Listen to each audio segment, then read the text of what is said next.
Aló, Sí, aló, buenas tardes. ¿cómo le va, mi estimado? Estoy hablando con Luis, del técnico a cargo del computador que nos trajo. Sí, el computador de su cliente. Cuénteme, ¿cómo le fue? ¿Ya le reparó? ¿Ya Sí, pudo? ya le encontramos el problema, mi estimado.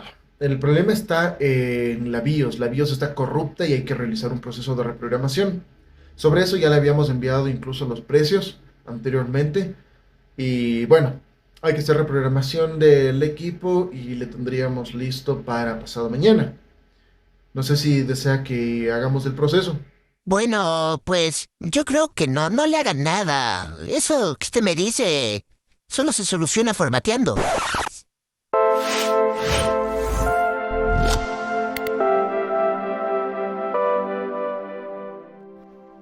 Mis queridos amigos, eso que acaban de escuchar nos pasó aquí en nuestro taller.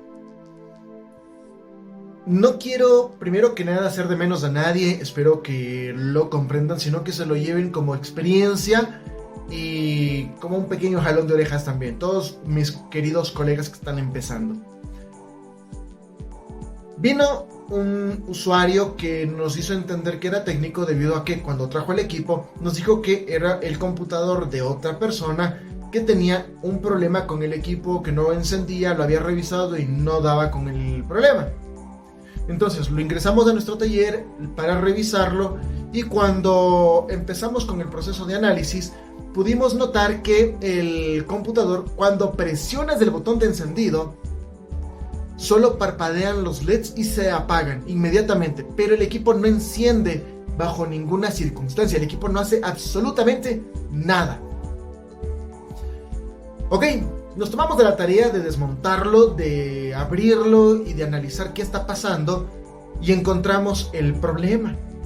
El problema estaba en la BIOS, pues ese pequeño software que se encarga de hacer funcionar la BIOS y por ende administrar el resto de componentes y del equipo, había estado con un defecto. Estaba corrupta. Por alguna razón se dañó. Me imagino que intentaron actualizarla y no completaron el proceso. Ahí se puede dañar el pequeño software, también conocido como firmware o firmware.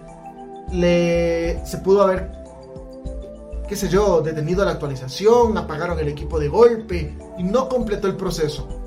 Corrompieron la BIOS y ya no arrancó más. Otra de las opciones, cuando hay tensiones eléctricas mayores a las que nuestro equipo puede soportar, estas se disipan en los componentes electrónicos y si es que no los quema, pueden llegar también a afectarse a nivel de su firmware. En este caso, cualquiera de las dos opciones pudo haber pasado.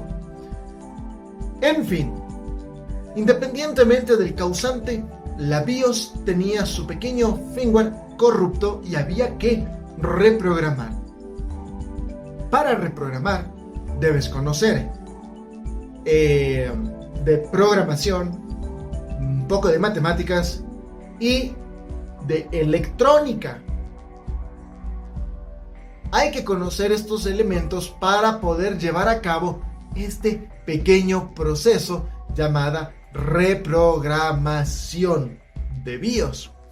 Y es un proceso que no es tan sencillo como se escucha, al menos para aquellos que pues nunca lo han hecho.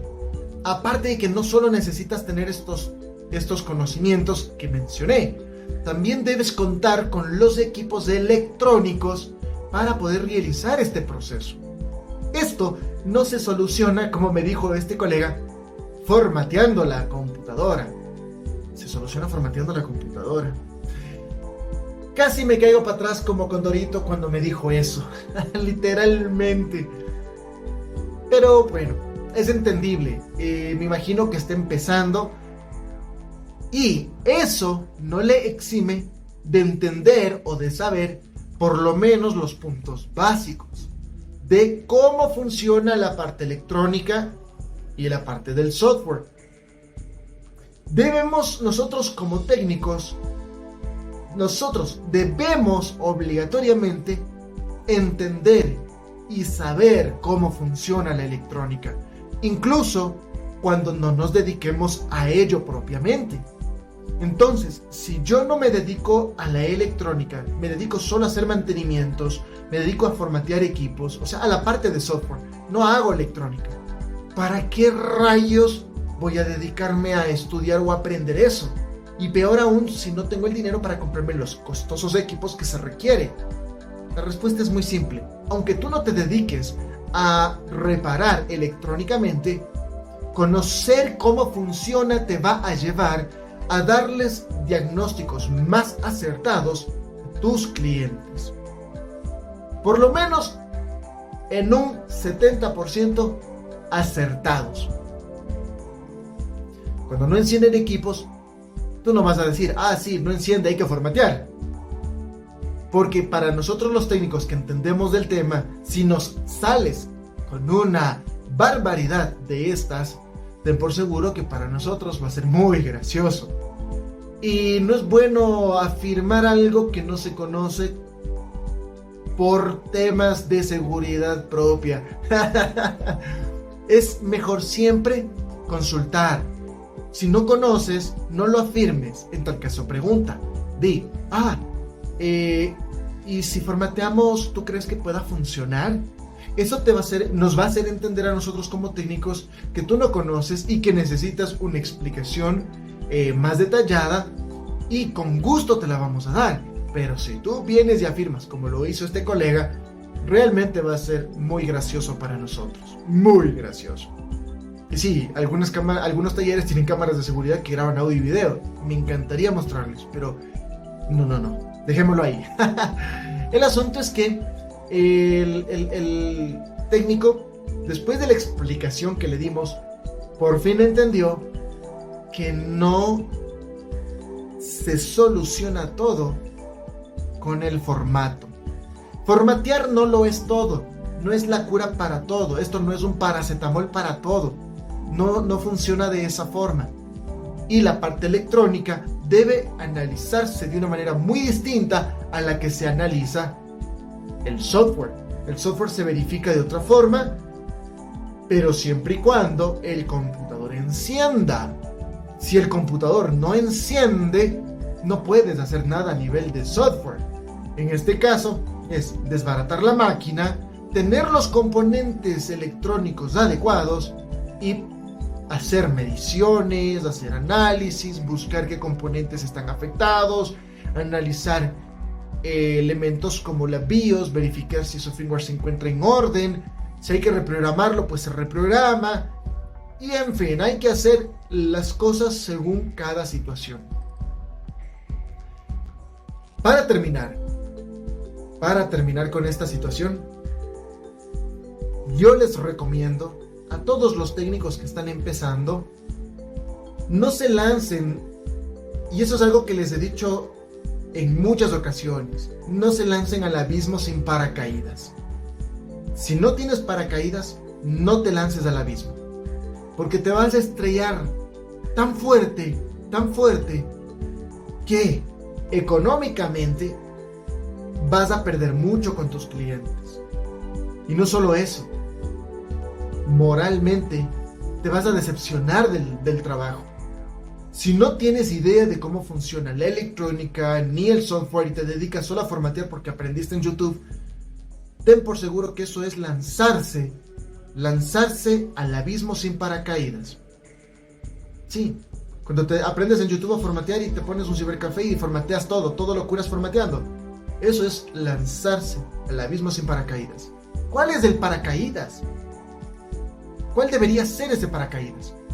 Si nosotros estamos aprendiendo el tema de mantenimiento, claro, hay que aprender por lo básico, que es el tema de software, cómo funciona, aprender a formatear, reinstalar sistemas, reinstalar aplicaciones, reparar errores, entender cómo funcionan los pantallazos azules, cómo leerlos, cómo reconocer los errores, cómo corregirlos, etc.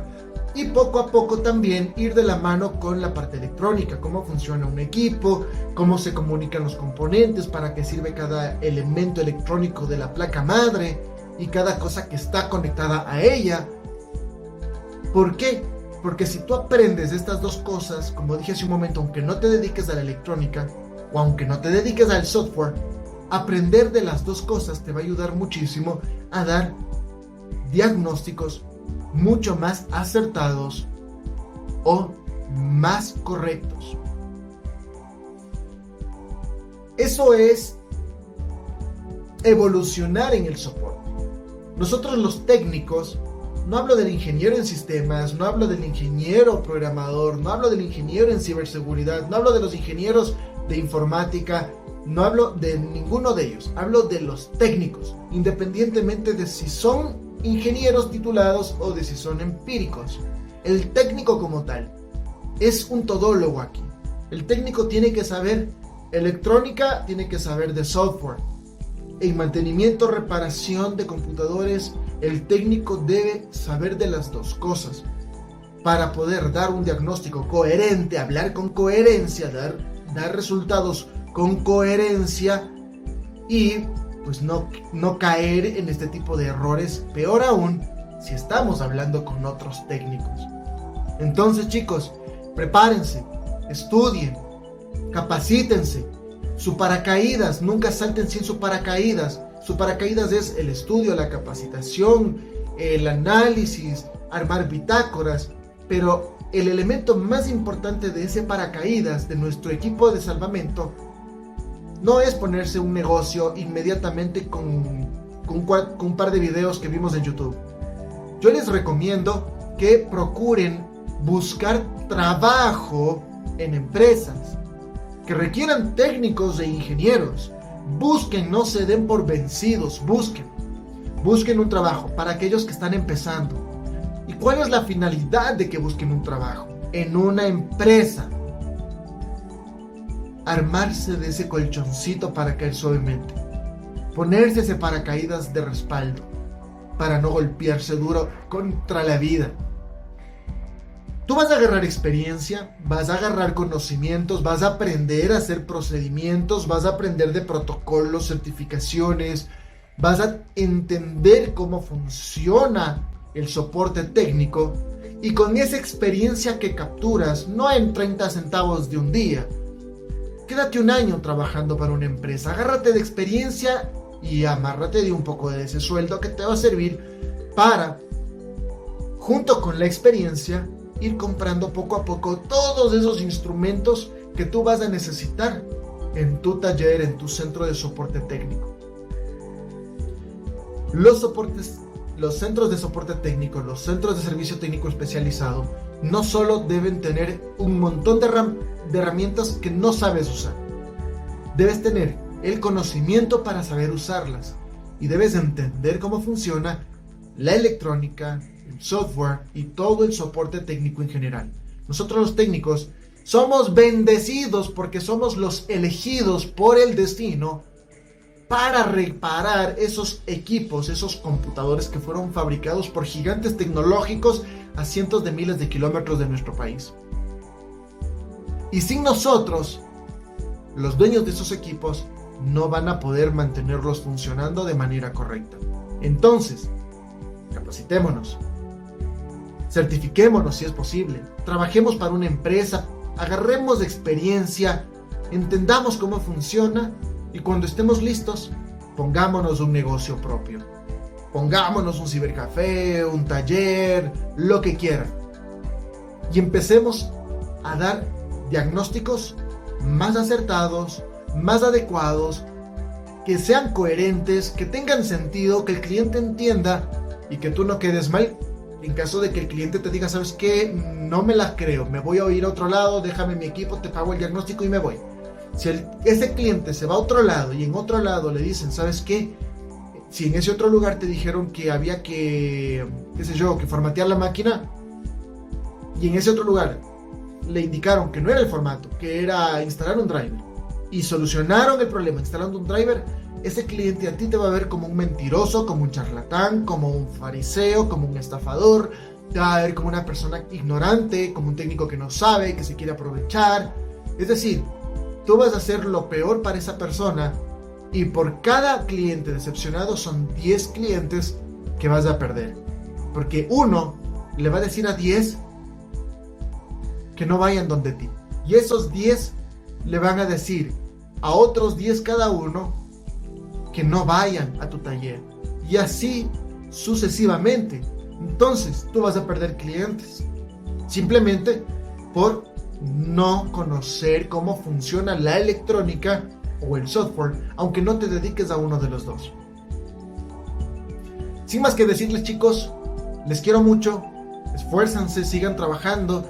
Yo a muchos de ustedes, los técnicos, yo les voy siguiendo y les voy mirando y les voy checando y veo cómo muchos de ustedes se han ido preparando, se han capacitado, han mejorado.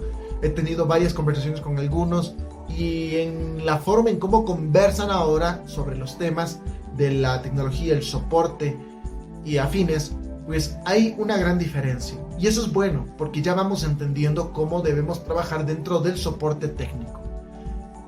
Les mando un abrazo, los quiero mucho, hagan bien sin mirar a quién, diagnósticos correctos, señores, no se le inventen, no estén trabajando de como hacen en las plazas tecnológicas, hagamos las cosas bien, por favor, y siempre de la mejor manera posible. Con honestidad, todo sale bien, y un trabajo bien hecho siempre vendrá por sí solo más trabajo. Nos vemos.